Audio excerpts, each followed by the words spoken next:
Hey everybody, welcome to No Plan, No Problem, a weekly D&D advice podcast where two Dungeon Masters take a deep dive into different topics, explore different perspectives, and try and find 3 actionable tips for you to use in your next game.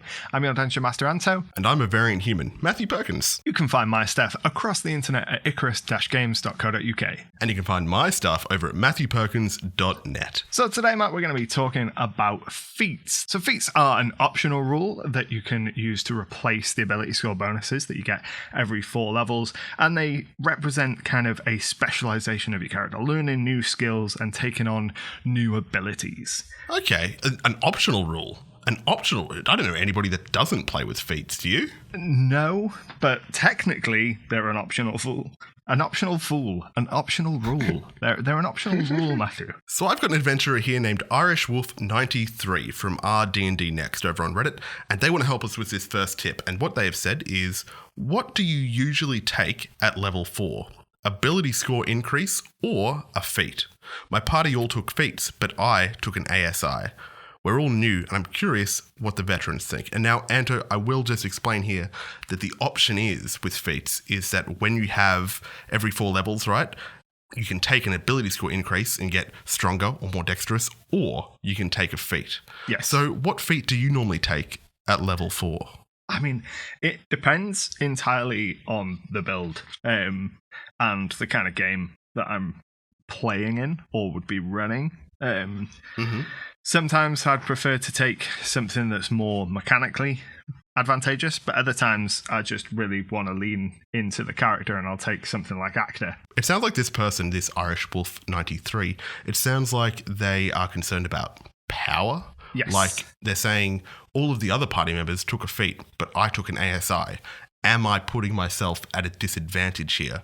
And the answer is maybe, but who cares? And also, maybe not. Whether or not they're putting themselves at a disadvantage, I think entirely comes down to what feat they take, because some of those feats are not good, and some of them are broken. Yeah, and not all of them have kind of prerequisites, so it is possible that you would choose a feat that you actually have no use for. Yeah. Well, there are 3 kind of feats, right? This is the way I think of it.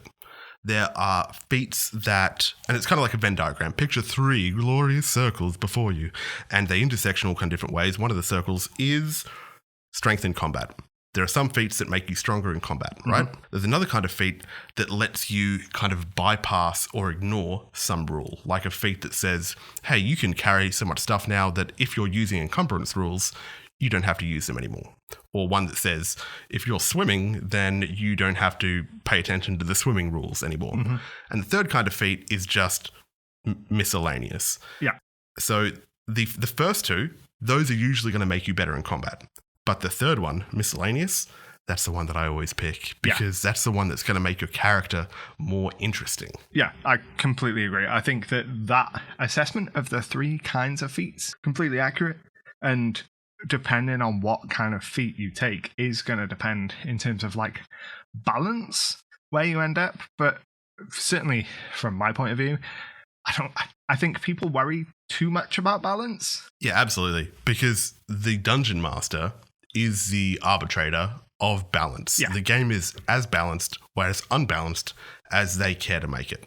And maybe sometimes balance matters within the party in the sense that if the party is universally overpowered, the Dungeon Master can throw dragons at them. That's fine.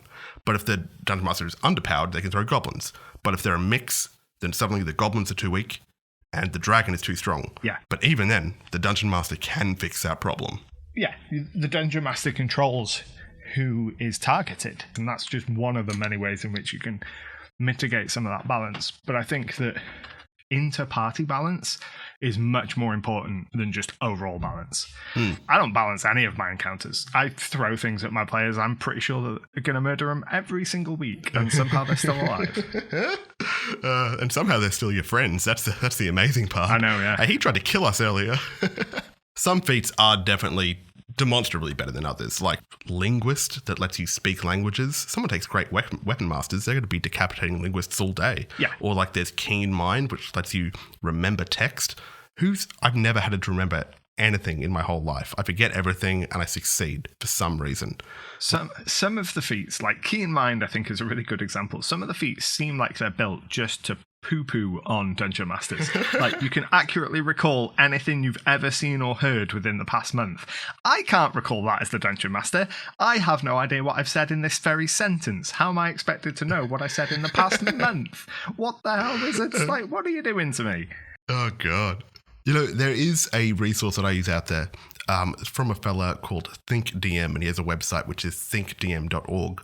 He has this one article where he ranks all of the feats according to power level, and the highest level, the highest thing that he assigns them is broken, and the lowest one is like useless. But somewhere in the middle, that's like the sweet spot for interesting feats that are going to make your character more interesting, and also useful, that maybe not in combat, but maybe in combat, are going to come up and be helpful. Well, I really like the Linguist feat. I like a lot of the feats that aren't combat related because they give more utility to out of combat encounters. You know, if you're the Linguist and you get to learn 3 languages, then the chance that you can avoid a combat by talking to some different monsters increases by 3, and you might end up with a much more interesting encounter where you're having a conversation with all those goblins rather than crushing their skulls. I suppose my only problem with the Linguist feat in general, and feats like it, like the skilled feat, which lets you choose 3 things to be skilled at, or the expertise feat, which lets you choose a skill to be an expert in, is that those are all mechanics that exist somewhere else in the game. Yeah. And the kind of the useless, air quotes, feats that I do enjoy are the ones that give you a kind of out-of-combat mechanic that still isn't found necessarily easily in the rest of the game, like the Inspiring Leader feat, which lets you kind of, before battle or when you're taking a short rest together, you kind of orate and say a special speech like, boys, some of us may die, but others are going to get 2d6 temporary hit points. And maybe do a better speech than that. You orate for 10 minutes and you give everyone a buff. And that's such a cool, like, that tells me more about that character. Yeah. You know? Like, I am all for the feats that have more character building moments. And I think that in terms of tips for this, it's going to come down to personal preference. But I would say don't worry about the balance of the feat. Yeah. Just make sure it's something that you're excited to use or to engage with in some way. Because you can take something that's really powerful, but if you don't care about it, then, you know, these are supposed to represent a milestone for your character. So choose something that you're actually excited about. Yeah, that's a great tip. Ignore the other players. Don't worry about balance. Worry about your character. Because the balance is the Dungeon Master's problem. And you know what? Screw that guy. Anto, should we have a crack at rolling for promotion? Let's do this thing. So as a small podcast, we're still too little to go and approach people to pay us to make these spots, so instead we're shouting out our friends. And today I want to give a shout out to a fellow podcast called High Shelf Gaming. They're great guys. They do a huge amount of RPG related stuff, primarily over on Twitch these days. They've almost always got some kind of live play or video about something to do with RPGs going on, and they're really great people. They raise a lot of money for charity, and you should absolutely go and check them out at High Shelf Gaming. And if you want to support us over at No Plan, No Problem, the best thing you can do is leave a review or a like or give us that 5-star energy on whichever podcast platform you happen to be listening on. Spotify, Google, Apple, whatever it is, that's the big help. And if you want some behind the scenes content, we've got a Patreon. Isn't that handy dandy? All right, thank you so much, my dude. You might not realize this listening, but I actually am in a car right now. I'm driving down the road. Oh, it's such a beautiful sunny day. Oh, there's a sign coming up. What's that? What does that say? It's some kind of town? Oh, we're entering into a new segment called Stats Town, where we make stats for some kind of playable content live for some reason on this podcast. And what I thought we could do is try and come up with the stats for a new feat, or maybe a few new feats of, and I'm looking for something here. I'm looking for the worst feat, the most mundane feat that you can think of. So one that I thought of was, what about a feat that lets you like skateboard? Oh my God. Yes. So you take the see you later boy skater boy feat, and what it lets you do is you get, let's say you get +1 to your dexterity. Okay, that's 1. You can put wheels on any flat object with a tinkering check. Okay. and that lets you ride as a skateboard, which gives you plus 10 mobility when you're on a skateboard. And you can also kickflip any kind of gap over 10 feet. If you're jumping over 10 feet on a skateboard, you get advantage on the acrobatics check to kickflip that gap. What do you think? I would absolutely play some kind of fighter or paladin and just strap a couple of wheels onto my shield and ride my shield into battle. Oh, that's so cool. I'd strap a couple of wheels onto my fallen enemies. Oh, yes. I'm going to kickflip this boy. Just smash it down to make it flat first and then put some wheels on him and just ride the enemy. All right, what do you got? What's your mundane feat? Hit me, rapid fire. So my feat would be the coffee brewer feat, where you just brew coffee, and it would be that's good. Yeah, no stat increase, but during a short or long rest, you can brew a hot cup of joe for your allies, and it'll give them some kind of benefit. The first thing I'm thinking of is some kind of like immune to being surprised because you're so alert and wired because of the coffee. I don't drink coffee, so I don't know if this is the effect it actually has. But you're so alert and like wired because of the coffee, so you can't be surprised. And then maybe I think coffee makes you poop yourself, doesn't it? Resistant to poison because you've already got so much of it in your body. But you brew up this hot cup of joe and maybe it makes you like immune to surprise for an hour, and then it gives everyone like D6 temporary hit points or something. Yeah, dude, temporary hit points are like the way to go for party benefit. If you don't know how to help your party as like a homebrew DM, just give them temp hit points. They'll love it. What about okay, staring contest specialist feat. Okay. So you no longer need, in the same way as other feats say, like you no longer need to like eat or breathe or whatever. This one, you no longer need to blink. Okay, so this means that you have advantage on all intimidation checks. Is it okay for a feat to have like a negative attached to it as well? I absolutely think so. Like at the DM's discretion, if you ever try to make a deception or a persuasion check, the DM can instead trade it for an intimidation check. Because my dude, you forgot to blink and you are intimidating everybody around you. I really like that one. I think that is what I want from feats. I want something that gives you some kind of benefit, but that is also like fun and gives you role play things, like just this blinking, like blinkless monster. It's like I am the true beholder. Also, I have true sight in 5 feet around me or something. Yeah, that'd be cool. There's some nice little mechanic thing, but mostly I take that feat mostly for the trading of like persuasion and deception for intimidation. But actually, do you know what I like about that feat as well is that these aren't feats that you get when you make your character. These are feats that you unlock on the road making a character. So before level 4, you were just a normal little halfling. Oh, I'm so good. Maybe I'll be a candle maker later. But then at level 4, everyone else gets a little bit stronger, a little bit more dexterous. You go, no, I'm done blinking. I'm done. That's a sucker's game. That last fight traumatized me to such a degree that I will never blink again. Okay, hit me. What do you got? Cat lady. So you have the ability to gather cats to you by letting out a cat-like warble for a minimum duration of 1 full minute, and all cats within half a mile will congregate towards you. And if you do it for 2 minutes, all dogs die. Just standing on this rooftop being like, meow. And that's just so all these cats coming to you. What I loved about that is I think you just did a visual gag for a podcast. I absolutely did a visual gag, arms up in the air and everything. Oh, that's so fun. I don't know if I have another one in me, but what I do think that I'm learning from this is that from those 4 dumbass bloody ideas, okay, awful ideas, none of them are going to make you particularly strong in combat. But those are 4 homebrew ideas, and we have 4 different characters. I can picture those characters. And maybe the tip is something along the lines of... I got it. Oh, okay. Yeah, if you've got the tip, you've got to help me out here. I don't know what I'm doing. So I think that I have stumbled into a tip here for our dear listeners. I think that as a Dungeon Master, you should absolutely use feats as a reward for your players, or as something to give to your players, because the 4 feats, or however many we just went through, they're awful feats. They're not the kind of thing that you want to print in a book, or maybe you do. Let us know if you want us to to do that. They're not the kind of thing one would typically find in a book, but they will make entirely unique characters.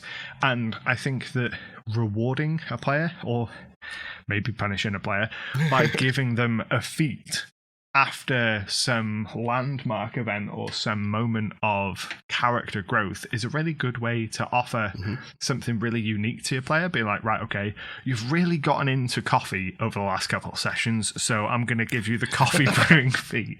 Or I've noticed that you're looking for cats everywhere you go, so maybe you meet this mystical cat shaman and you're going to learn the ways of the cat warble. Oh, dude, that's such a good idea as well, because like none of these feats are going to break the balance. We were talking about balance doesn't matter earlier. Even for the people that disagreed with that idea, and there's plenty, I bet there are, even the people that really care about balance or whatever, these are not going to break the balance. Who cares if you can yell and find a cat? Who cares if you can make your coffee? Who cares if you can turn any fallen foe into a sick skateboard? Or someone might care about that. But these are totally fine, and these are a great way to reward players, not even necessarily at level 4. No. They don't have to make themselves weaker by choosing this instead of something better. You can just give this to them to reward them for being sick. Exactly. And to a degree, most characters mechanically end up the same. There are only so many paths that you can take within the bounds of the official rules. This is a really easy way for you to make your player characters truly unique. Like, how likely is it you're going to find another character out in the wild that can warble to cats within half a mile or ride their enemies like a skateboard? That individualizes that player character and really makes it special for them, because it separates them out from any other character they'll ever play, because it's a completely unique feat that only they have. I can imagine some peasant out there in the official world of Faerun, TM or whatever, and they're out there hoeing the fields and they're recalling all of the fantastic lore that's happened in their official world, and then they see an adventuring party skate past on goblins and be like, oh no, we're getting into homebrew. And they see, like, just around them all the official lore start to disintegrate. Yes. Oh no, and the gravity reverses and they start, no. Oh sweet Jesus, no, not homebrew.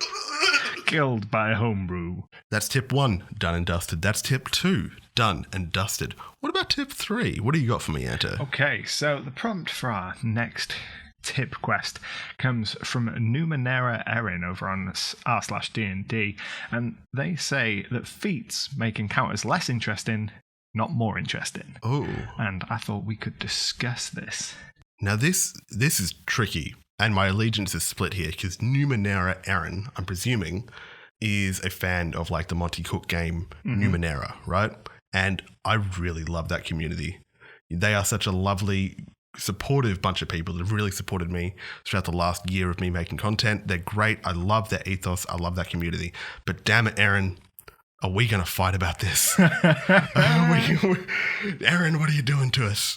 Is there any more context at all? Or is that just kind of... Yeah, so their argument is that what a lot of the feats do is bypass the rules, which is what you touched on before as one of the Venn diagram circles, is they let you bypass rules, whether it's you don't get disadvantage for being at a certain range or you don't get this or that.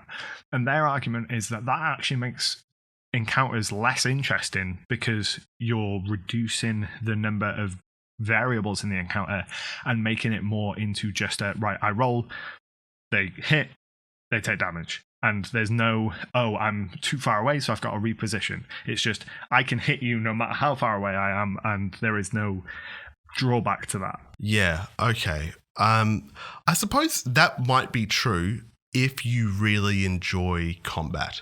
And if you really enjoy that system. It's like, yes, finally, we're rolling initiative. I know what's going to happen. It's my turn, then your turn, and then you get to roll, then I get to roll.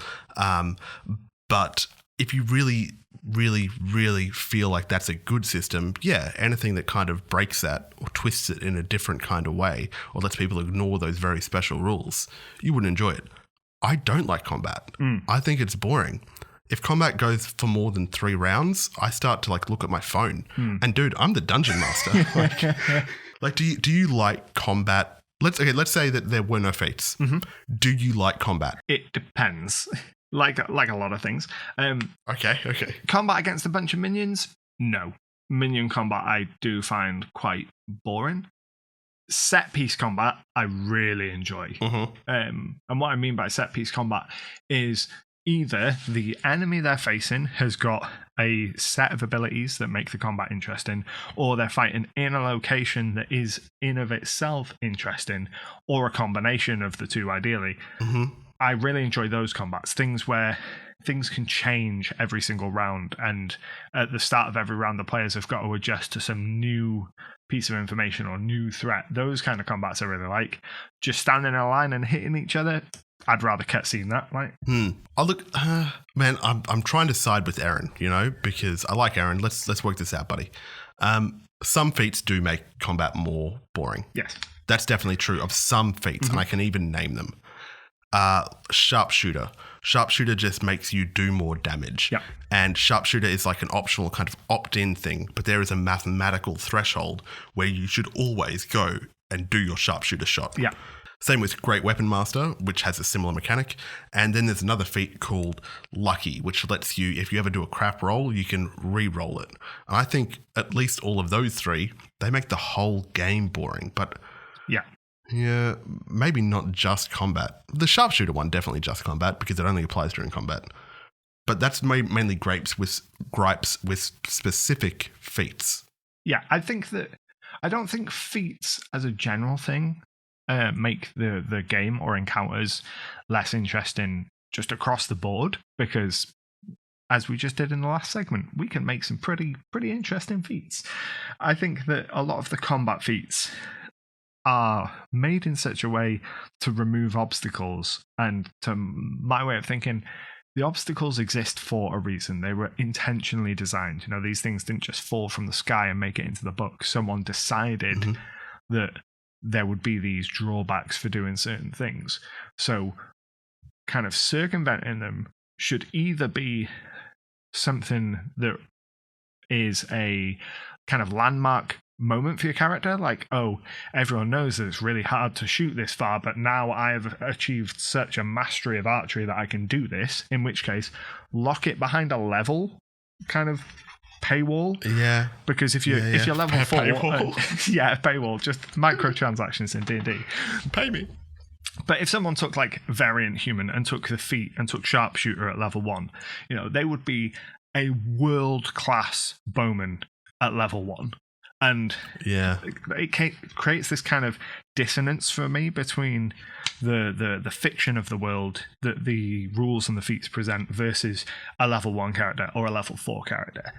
Yeah, okay, so that's not necessarily a balance argument, but instead it's a balance paired with a narrative argument. Yes. Like how can you describe character growth when you have started at such a strong position? But I think there are some feats out there that even without that caveat of like not fitting into the character's arc, there are some feats out there that are by default boring. There is a feat called Spell Sniper, which like triples or doubles the range of a feat, and if a warlock takes it along with a particular evocation, they can cast Eldritch Blast from 1,000 feet away. They can they don't even have to you can't see that far, right? We do meters. You do meters as well, don't you, Anta? Yes. So I don't know what a feat exactly, foot as in... This is getting confusing. We're talking about feet, but also 1,000 feet. Save me from this.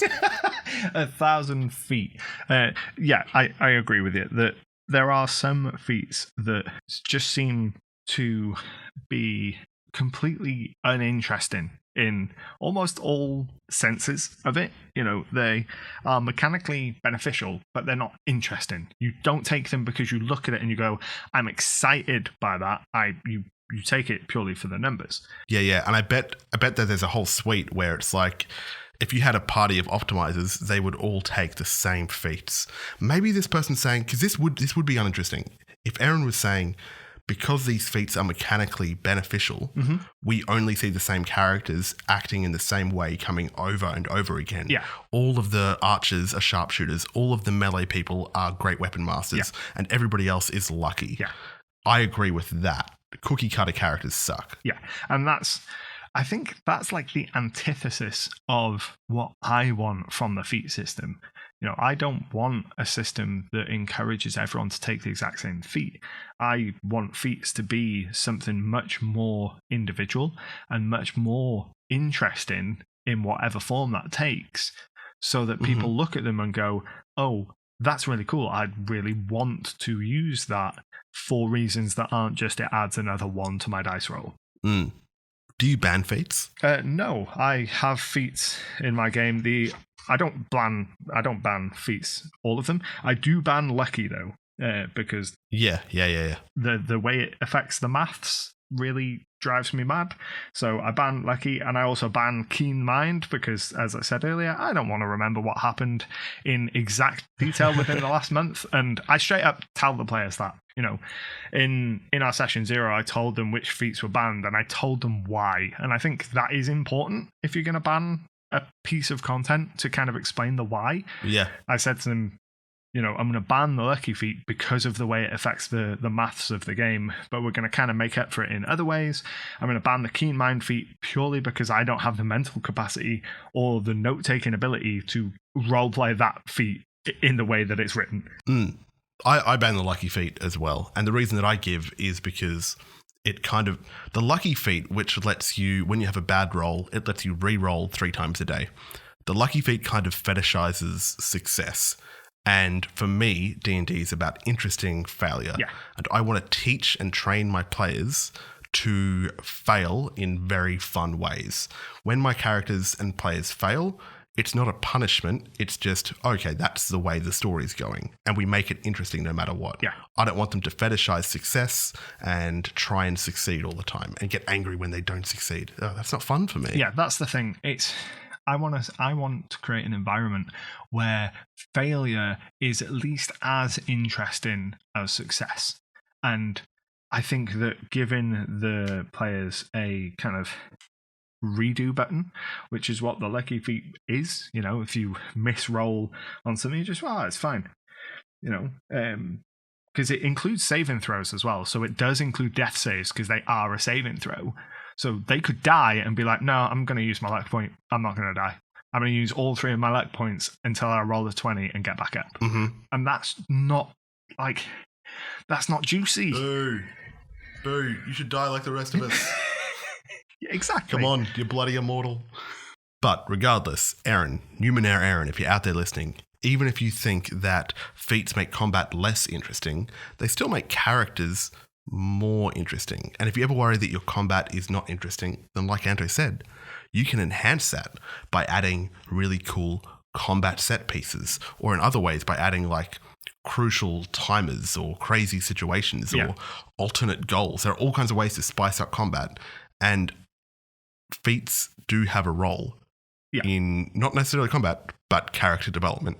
And I think that if we were searching for a tip here, I think that one thing that you could potentially do as a Dungeon Master is use more prerequisites for the feats. So if you are a Dungeon Master who worries about balance for feats, if you're worrying about them making combat less interesting or about the dissonance between the narrative and the rules, look at them and add more prerequisites to say, right, you can take this feat, but not until you've met this criteria, until you're this level, or until you're this strength, or until you've achieved something, and then you will get this feat or have access to this feat to represent the growth of your character, rather than just deciding you want to suddenly become better with great weapons. Wait a minute, did we just come up with 4 tips? Did we do that? Did we? What was the 4th? Yeah, because I think I said a tip. I said a tip, and then you said a different tip. I think we just did 4 tips. Is that okay? We can do that. We can do that. It's our podcast. Okay, thanks for the question, Numenaire Aaron. Let's end the podcast. Well, Anto, we got 4 tips, so can you sum them up for me, please? I certainly can. So tip 1 is, as a player, you want to try and choose feats that excite you rather than feats that are necessarily the most mechanically advantageous. Go for something that excites you as a player.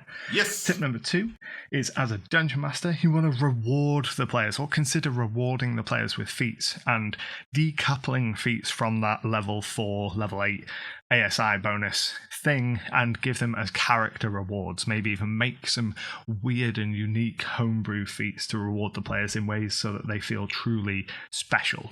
Preach. Tip 3 is to kind of make your combats more interesting, add set pieces and things like that to kind of account for the ways in which feats can sometimes make combat less interesting. Yeah. And tip 4, bonus tip, is to consider adding more prerequisites to feats so that they fit your idea of the world better.